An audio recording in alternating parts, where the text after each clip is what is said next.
হয়তোবা আমরা মুক্তি পাবো না। কিছু সংস্কারের পরে আমরা দ্রুত নির্বাচনের দাবি করছি। আমরা একই সাথে সংক্ষিপ্তভাবে বলছি, এই নরসিংদীটা দুইটা ভাগে বিভক্ত। একটা নরসিংদী টাউন অঞ্চল, একটা চরাঞ্চল।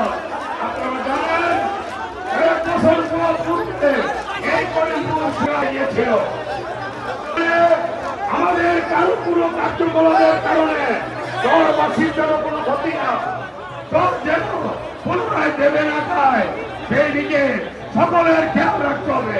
বিশেষ করে যারা দৌড়াবাসী, আমাদের যারা আমাদের দ্বারা কোনো ক্ষতি না। সংগ্রামী বন্ধুরা আমার, আজকে এই জনসভা যে সফল করেছেন আমাদের জেলা বিএনপির সংগ্রামী সভাপতি আমাদের সদস্য তিনি অক্লান্ত পরিশ্রম করেছেন। তিনদেরকে ধন্যবাদ। উপস্থিত যারা আছেন, যারা এটা সফল করতে আপনারা শ্রম দিয়েছেন, সকলকে অসংখ্য ধন্যবাদ। যারা আজকে সমাবেশ সফল করেছে তিনিদেরকে জেলা বিএনপির পক্ষ হতে অসংখ্য অভিনন্দন জানিয়ে ভবিষ্যৎ আবার দেখা হবে। ততক্ষণ ভালো থাকবেন, সুস্থ থাকবেন। আসসালামু আলাইকুম।